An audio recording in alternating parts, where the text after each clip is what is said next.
Si Job nagpabiling matarong wisan pa anaa sa mga pagsulay. Kasakit og uban pang mga hagit nining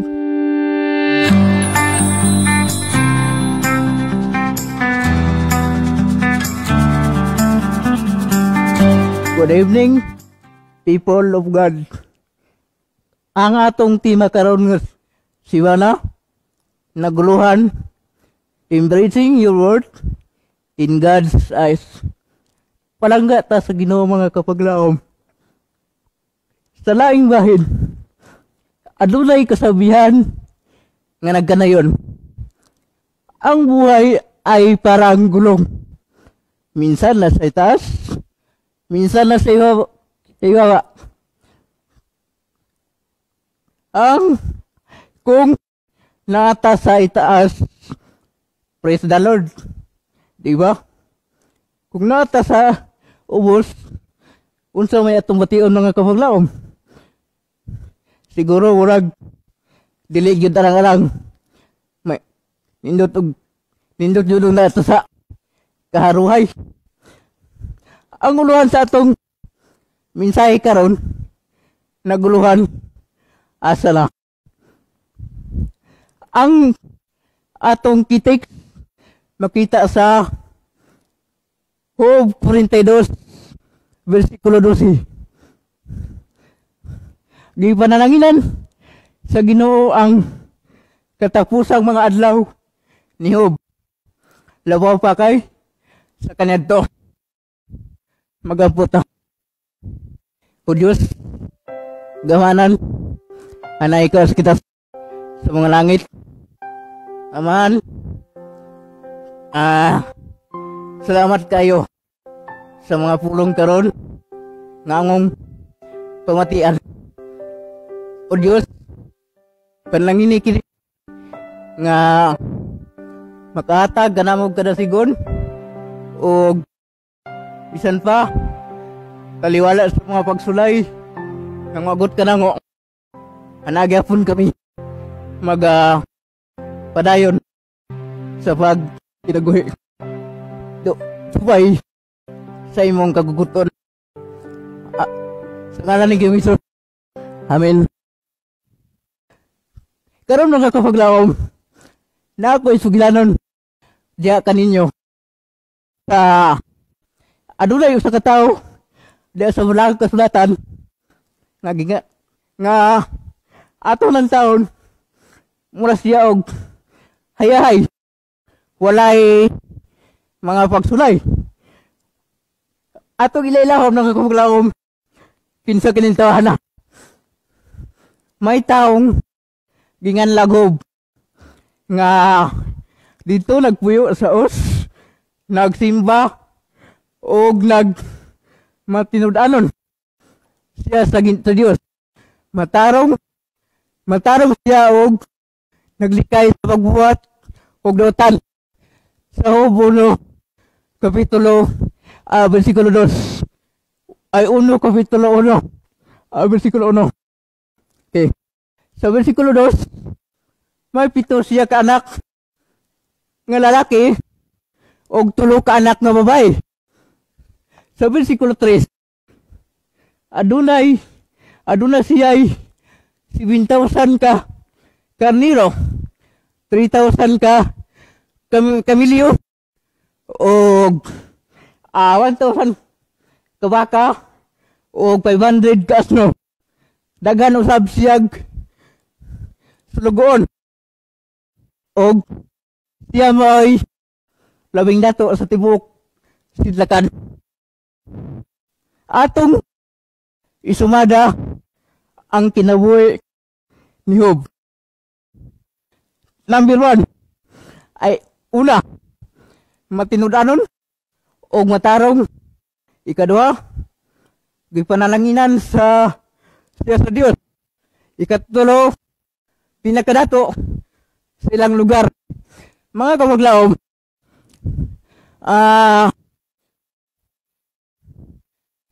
kini si Job ipanalanginan sa Ginoo og ato makita diya nga dagan siya og mga kabtangan, no? So makaanat na nga hayahay ang kinabuhi, no? Hayahay. So naadre kita sama niyo gi panalanginan sa Dios, ta sa Dios kay anak ta niya, amin ba mga kabaglaw? Apan tinuod mga mga kabaglaw nga kita gyud anak ta sa Ginoo, gi panalanginan sama ni Job, og atong makita dire sayang kapitulo 1 bersikulo 4.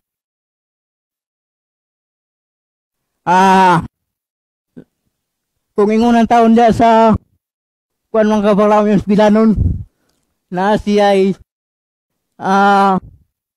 mga pagsulay nga naiguman.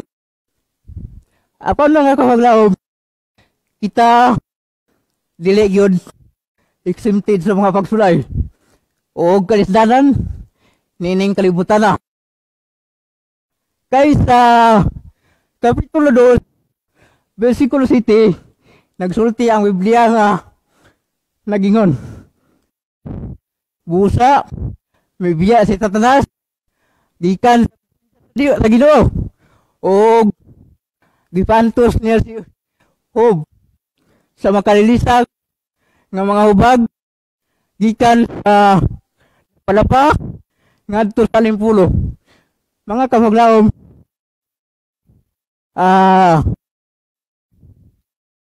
ang yawa gusto nga mabiya ta sa Ginoo og atong tungluhon ang Dios sama sa gusto niya buhaton ni Job.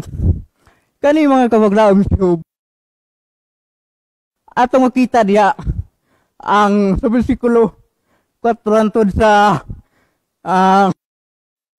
iti ba na nga sa kapitulo 1 nga naay conversation ang Yawa o ang Ginoo. Nagingon dito nga ang mga sulugoon sa Ginoo miduol sa iyang atubangan. Pagkatapos nausab si ang Yawa mga kabaglaw, nausab siya sa atubangan sa Ginoo. Mingon ang Ginoo nung talas Yawa, anang Ginoo, Satanas din ka man daigikan, anang sa taas dito sa kalibutan isuloy ana pong Ginoo nga nakikita ko baka ni Job ay sa kong alagad nga nagingan lagob nga matinud-anon siya, matarong ug walay ikasaway. Ana pong Satanas mga kaigsunan ay mga kabaglaw nga alagad na sinimo kay nawa sa giapas. Pero guwaagay na tanan. Tanahon tag di ba kanay balikason. So mo to nga ang sugilanon diya kabaglaw mingon nga ang Ginoo nga sige tugutan ta ka kapag sulay ni Job. Pero ayaw lang siya sa mo to nga na si Satanas inawag sa kalibutan o yang gi hampak si Job, no? Ato makita diya nga ang iyang katigayunan nahurot ang iyang mga kayupan nangahurot punog sakmit kaaway ang mga sulugoon nahurot pug kamatay gipagpatay mga kabaglaw. So diha na ang pagsulay una ni Job mga kabaglaw. Grabe nga pagsulay asa tayo mga anak nagtambungan sa bangkite naapil og kamatay kay naiusa ka hangin ning oros gikan sa desierto ngadtong balaya gikuso-kuso mga kabaglaw og natumpagan ang mao nga mga gatanon so nang matay So, diya mga kabaglaom, ang mga kabtangan ni Job naurot jud. Ang pagsulay ni Job mga kabaglaom, kung makita ninyo da sa kapitulo 2, kung unsay makita diya mga kabaglaom, ang iyang gitugkan siya og mga hubag-hubag. Apan unsay tubag ni Job sa mga hagit niya sa kinabuhi nga gipa himutang sa yawa mga kabaglaom. Arita sa kapitulo 1 versikulo 20-21. Mingon si Job, natawa ako nga hubo, ug namatay usab ako nga hubo. Ang Ginoo mao nagatag, og siya usab ang nagbawi. Dalaygon ang Ginoo. Unsay gingon niya mga kabaglaom, natawa siya nga hubo, tinuod ang kabaglaom. Mining kalibutan na natakot nga walay dala. Mamatay usab kita nga wala po'y dala. Ang atong madala mga kabaglaom, mara gyud ang pagwalagad sa Ginoo, pag kamatarong og mapidadayon sa pagalagad. Ang sentro mga kabaglaom, si Job nagpabiling matarong wisan pa anaa sa mga pagsulay, kasakit og uban pang mga hagit nining kinabuhi.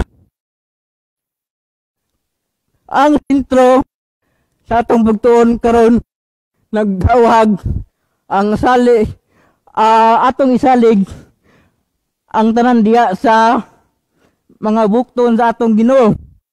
Ang ganti ug madamlag atong mangkon diya kang Kristo mga kabaglaom.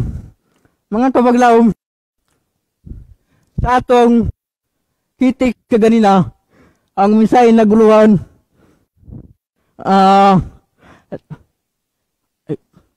atong kitik kaganina mga kabaglaom, sa dili pa rin na ang atong kitik kaganina nagaingon sa Job 42 versikulo 12, gipanalanginan sa Ginoo ang katapusang mga adlaw ni Job, labaw pa kay sa kaniadto. Mga kabaglaom, atong makita din na nga sa kung imo nang basahon sa tibuok versikulo, tibuok chapter sa 42, atong makita diya nga gidoble ang mga panalangin nga gihatag sa Ginoo kang Job. Ang mensahe naguluhan asa na mga kabaglaom, usay sa tong kagalingon makakangutrata nga asa naman ang Ginoo nganong yang kung pasagdan. Nagampo ko ganina, na disgrasya mahinong ko. So makaingon ta nga asa na jud siya. Pero mga kabaglaom, wala gid ta niya biyae. Naara gid siya sa mga hagit sa kinabuhi. Mga kabaglaom, asa na atong pagtuo, pagsalig sa Dios. Mao gid na mga kabaglaom, no, nga ang sa mga hagit sa kinabuhi mga kabaglaom, ang Ginoo, ang grasya sa Ginoo na nag-uban kanato. Mga kabaglaom, konklusyon sa katapusan ng mga kabaglaom, akong balikan diya sa atong kasabihan nga ang atong kinabuhi mura og ligid sa sakyanan. Usahay pababaw, usay-usab atas ilalom. So mga kabaglaw, ang atong kinabuhi dili perminti haluhay. Naay mga kalisod kay naapatan ning kalibutan nga napuno sa mga kasakit, pagsulay, mga kalisdanan o uban pa. Kaya napamaliri ang kaaway na to mga kapaglaw. Dalon daw sa usa ka sugilanon na ko mga kapaglaw sa akong kinabuhi. Lisod kayo. Dili ko kabalo mo ilis, kung dili ko ilisan. Dili po kabalo mo kaon, kung dili ko hungitan. So, mga kabaglaw, ang atong sitwasyon karon nagkalaylay man gid ni. So, dili na to kabalakan. Kay ang Ginoo nagatingan ka to. Mga kabaglaw, sa akong kinabuhi karon, dili kini may mga hadlang sa akong pag-alagad sa Ginoo. Nagapadayon gyud ko og naigisaan nga ganti dito sa langit, kinabuhing dayon og purong-purong bulawan. Mga kabaglaw, bisan man unsay imong sitwasyon karon nining kinalibutan na, dili ka man kakita, dili ka man kalakaw, og dili ka man kadungog. Mga kabaglaw, anay purpose nga mga tao nining kalibutan na, tungod kay ang Ginoo na ipabuhat na to mga kapaglaw. So padayon lang mga kapaglaw sa atong pag-alagad diya sa Ginoo, atong dawaton si Ginoong Hesus sa atong kinabuhi mga kapaglaw, kay siya ra ang makahatag nato og ganti, kinabuhing dayon og puluyanan nga langit nun. Magambutaw mga kapaglaw sa pagtapos. Aman nga gulaan, anay ko sa gitasan sa mga langit. O Diyos, salamat kayo man sa mga pulong nga among na dungog karon, nga gikan diha kaningo. Hinaot naman nga kadtong tanan amo kadtong kinabuhian og mahimong kaligon sa among kadasig sa pag-alagad nga nakaningo. Amahan, taliwala sa mga pagsulay nining kakaligutan na, ayaw lang kami pasag di Ginoo.